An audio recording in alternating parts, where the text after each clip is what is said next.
We all know that whenever a new technology is released, there's going to be teething problems. And we've all been told that you never buy the first edition of a new model. So is the Gen 3 Kawasaki KLR 650 an all-new model? No. So is it an old model with all the bugs sorted? Also no. So stick around and let's talk about all the known issues for the Gen 3 Kawasaki KLR 650.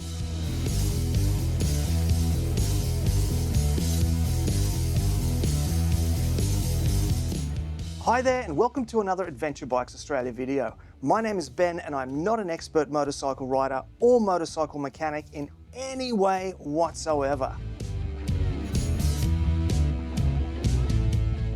Alright, we're starting with the most common issue and the only one that Kawasaki's issued a factory recall on, and that is the fuel pump. This was a pretty significant issue in that when it happened, you were done riding for the day. It's reported that the bearings inside the pump are out by a few thousand, so the bike will bind, lock up, or not start in hot conditions. In more severe examples, the fuel pump would fail altogether and it was time to call a mate with a ute. The good news is that the problem only affected a particular batch of 2022 models in both the standard and adventure models, meaning that there were only 460 affected units sold in Australia. Despite these low numbers, Kawasaki did issue an official recall. I'll put a link in the description and I recommend giving it a click if you're looking at buying a used 22. The way to check if the bike you're looking at is affected is to remove the seat, peer down at the fuel pump from the left side of the bike and have a look at the last 3 digits on the fuel pump serial number. If the last 3 digits are any of these, you know you're looking at one of the affected bikes.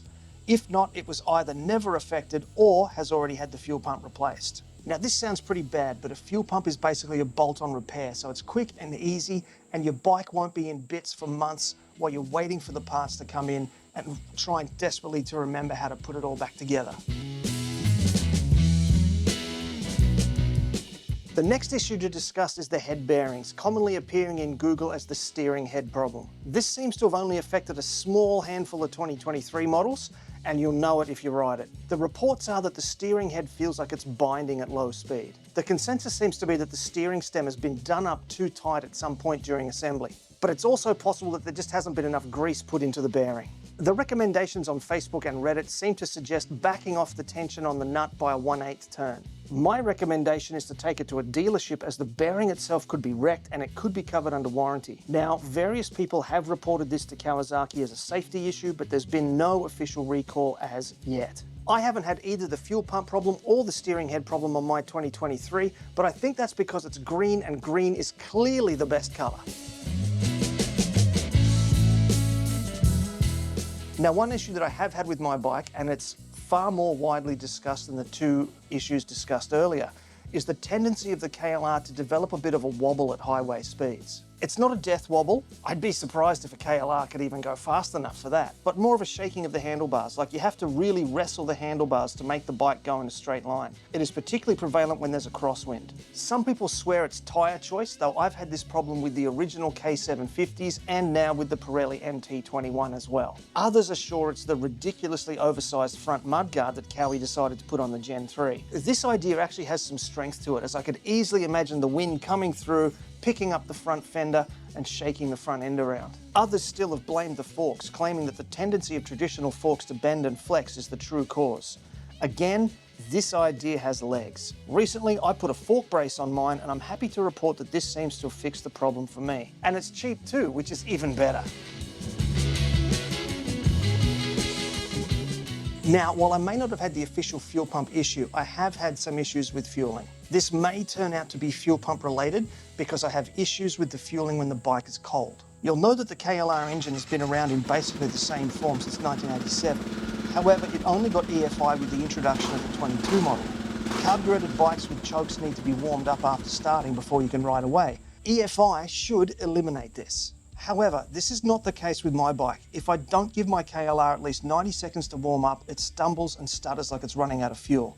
It does this for a few seconds and then it's fine. That shouldn't be possible. And this could just be me. I put up a poll in a Facebook group with over 5,000 KLR owners. No one else reported the issue. Either way, I'll be reporting it at the 12,000K service when that rolls around. And now let's talk niggles.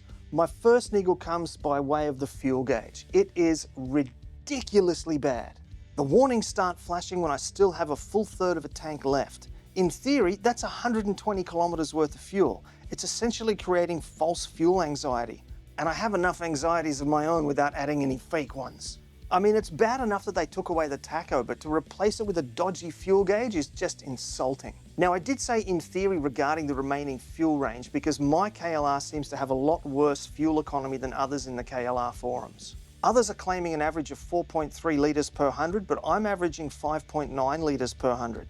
So I appear to be using almost 50% more fuel than most other KLR riders. And I don't even push it that hard. I'll be bringing that up at the next service too. Next up is the speedo, and it reads higher than what you're actually going. 5 kilometers per hour seems to be about the average reported. Apparently fitting a 16-tooth front sprocket fixes that, but changing sprockets is a topic for a whole other video. My next niggle is to do with the blinkers. For some reason, even though we got an LED headlight, we still got conventional blinkers. And even they know that they don't belong on this bike. They keep trying to jump out of the fairing, especially if you're doing some off-road stuff. A friend of mine had a 22 and he stopped even bothering putting them back in. His front blinkers just hung out on the wires like an 80s horror film. The rears try to work themselves out of their mounts too, and I've even had problems with the number plate light. Fortunately, it doesn't take much to just push the rubber sleeves back inside the fairing from time to time. The final niggle to talk about is all the rattling in the fairings. After posting about it in many Facebook groups, I found out that a lot of other KLR riders were having issues with this black plastic piece here on the right-hand side of the bike. The recommended fix is just to grab a black plastic washer and attach it to the mounting bolt. I did that and it fixed it for a while, but the rattles are back.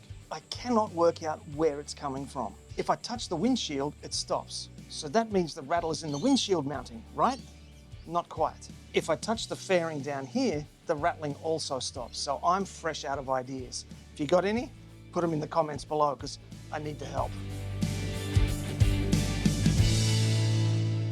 All right, so if you've done more than 2 minutes research on the KLR, then you've heard two funny words already, the thermobob and the doohickey. Let's talk about the first one first. The thermobob is the name of a mod developed and sold by a fella called Whatman, and it addresses another problem that you've definitely heard of, the infamous KLR oil usage issue. For some people, their KLRs drink oil like a diesel. It's been discovered that the reason for this is that the cylinder becomes unround, uncircular, out of round, and oil slips past the rings and ends up getting burnt with the fuel in the head. But why does the cylinder become unround or uncircular? From what I've read, the problem is the cooling system on the KLR. As the engine gets hot, the KLR dumps cold coolant in. The cold coolant hits the hot metal and it warps, forcing the cylinder out of round. Ordinarily, this shouldn't be a problem, but the standard thermostat waits too long before triggering adding the coolant. The thermobob is essentially a replacement thermostat which changes the temperature at which coolant is added and includes a bypass of the radiator during warm-up. This means that the cold coolant is not dumped into a hot engine and the cylinder is not forced out of round. The coolant problem is particularly an issue in colder climates, and the colder the climate, the worse the problem. I haven't done the thermobob mod on my bike as I live on the Gold Coast, which my American wife describes as the Miami, Florida of Australia. Now, with the Gen 3, there are significantly less reports of this issue than with the older ones. Of course, the folks that manufacture the mod will say that it's still a problem and that the mod is a must-do. Kawasaki, on the other hand, has reported that they've made changes to the pistons and rings solving the problem. Why Kawasaki wouldn't just license the thermobob and throw it in there from factory, I don't know. The Kawasaki fix seems to just treat the symptoms and doesn't cure the problem. The other campfire ghost story that you're going to hear a lot about is the doohickey. This is a mod developed and sold by Eagle Mike in the US. The doohickey is the nickname given to the idler shaft lever. This helps keep tension on the counterbalancer chain mechanism. It works in partnership with a spring. This is a system that's been in the KLR engine since day dot. The problem with this system is that the lever would sometimes break and/or the spring would stretch and/or break, or a combination of all three. Then not only do you have the problem of random bits of metal floating around inside your engine causing all sorts of havoc, without the counterbalancer working properly, the KLR gets even more shaky and vibraty. Like the thermobob mod, Kawasaki's taken steps over the years to strengthen and refine the various parts involved, as developing a different counterbalancing system would mean totally redesigning the motor. And Kawasaki doesn't like redesigning anything on the KLR. Look closely at the engine casing on my 2023. It still has a blanking plate for the hole where the kickstart used to be. They haven't even redesigned the mold for the engine casing in 40 years. So do you need to worry about the doohickey? Well, it's entirely up to you. If the bike has been kept up to date with its maintenance and you regularly adjust the doohickey, you shouldn't have any problems. I haven't done mine and will wait until I have to open the case for another reason and inspect it then. All things considered, there really aren't a lot of issues with the KLR. Certainly none that are going to cost you a lot of money or keep you off the road for a long period of time. And now let's focus on the good things about the KLR. And let's start with